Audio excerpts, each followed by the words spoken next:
Rolling Stone magazine has called her one of the greatest songwriters of all time. She's recorded 19 studio albums. She wrote the countercultural anthem. She's also a gifted painter and has painted many of her album covers. Here's a hint. We share a name. Let's drop the needle.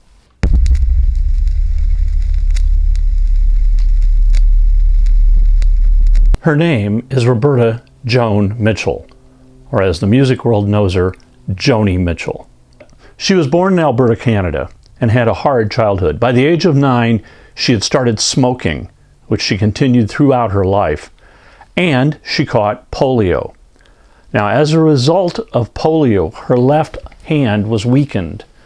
So in order to play the guitar, she came up with alternative tunings, which made it easier for her to play, which became her signature tunings. She started playing in church basements and small clubs in Canada. And at the age of 21, she found herself pregnant by her ex-boyfriend. Now, she had no resources to take care of the baby, so she put it up for adoption. Fueled by this grief, she started writing songs earnestly. She started to play her original songs in clubs in Canada and met a fellow musician, Chuck Mitchell, who convinced her they'd have a better future if they went to the U.S. So they moved to the U.S. and they got married. Now, they got divorced in 1967. Joni was playing at a number of clubs, and she met fellow folk singer Tom Rush, who was really impressed with her songwriting and decided to record her songs. He recorded Urge for Going. Soon, other artists were recording Joni's songs. Buffy Sainte-Marie recorded The Circle Game. Judy Collins had a top 10 hit with Both Sides Now. She has also recorded Joni's Chelsea Morning. Then, something monumental happened. Joni was playing at a club in Florida, the Coconut Grove, and in walked David Crosby, who was so blown away by her talent, he convinced her to come with him back to Los Angeles, where he introduced her to all of his famous friends. This association resulted in David Crosby becoming Joni's boyfriend, and he convinced Reprise Records not only to sign her, but to allow him to produce her first album. Great songs on this album are I Had a King, Michael from Mountains, and of course the title, Song to a Seagull. The album only charted at 189, and Joni toured non-stop to support it. She told David Crosby, who was working with Steve Stills and Graham Nash in the early days of forming CS&N, that he had to meet Neil Young. In 1969, her second album is released, Clouds, and Joni finally releases versions of her songs that had become hits for other artists. The album contains Chelsea Morning, Tin Angel, and Both Sides Now.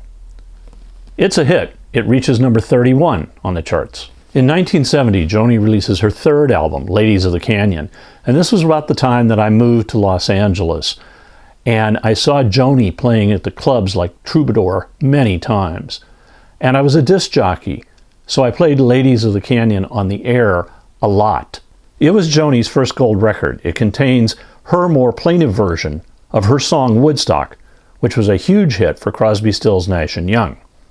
Around this time, she and Graham Nash live in Laurel Canyon, and it is here that Graham writes the hit Our House. The album contains the songs Morning Morgantown, For Free, Ladies of the Canyon, Willie, which is about Graham Nash, Big Yellow Taxi, Woodstock, and The Circle Game, which is Joni's reply to fellow Canadian Neil Young's song Sugar Mountain. The album climbs to number 27 on the charts. The following year, she releases my favorite Joni Mitchell album, Blue. I played this record on the radio all the time, and in fact, I talk about it in one of my previous episodes. Standouts are Little Green, Carrie, Blue, California, This Flight Tonight, River, and the phenomenal A Case of You. And if you want to hear an interesting take on the song, check out the cover version done by Prince.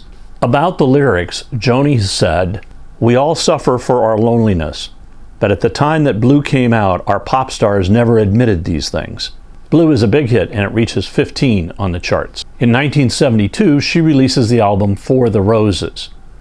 Songs on it are Banquet, Bar and Grill, Let the Wind Carry Me, For the Roses, the big hit You Turn Me On, I'm a Radio, and Blonde in the Bleachers. It reaches number 11 on the charts. At this time, she's touring a lot, and many of her concerts she's paired with James Taylor. I saw them play at the Greek Theater in Los Angeles. It was a great show. She follows this with the album Court and Spark, containing songs like Help Me, Free Man in Paris, Down to You, Just Like This Train, the hit Raised on Robbery, and Twisted. This is her best-selling album, reaching number 2 on the charts. She records a live album at the Universal Amphitheater in Los Angeles, and I was there. The album is called Miles of Aisles, and it also soars to number 2 on the charts. In 1975, she releases The Hissing of the Summer Lawns, and it's quite obvious with this album she's moving more to a jazz-influenced sound. Songs include In France, They Kiss on Main Street, The Jungle Line, The Hissing of Summer Lawns, and Shadows and Light. During this time, she appears with Bob Dylan in the Rolling Thunder Revue at a number of concerts, and she also appears in the film The Last Waltz.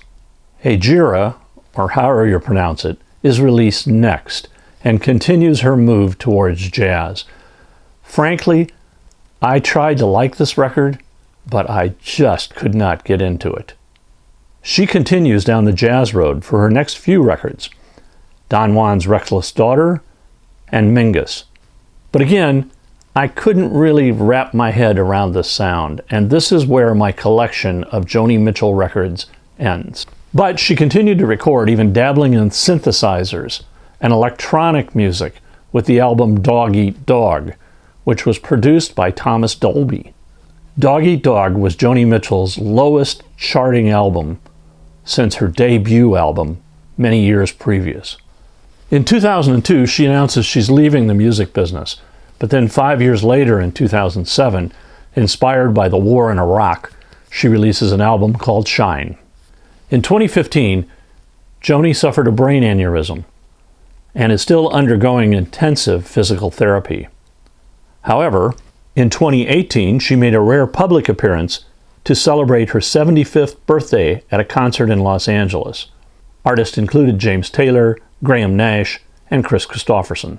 And in 2020, she releases a 5-disc collection, Joni Mitchell Archives Volume 1, The Early Years, 1963 through 1967.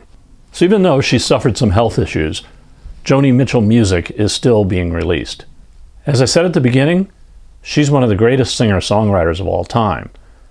She may not be thought of as a rocker, but songs like Raised on Robbery, oh yeah, they keep me rocking. If you liked this episode, hit the like button, and you can also leave me a comment down below, and I'll respond to you. If you subscribe, we'll let you know when future episodes come out.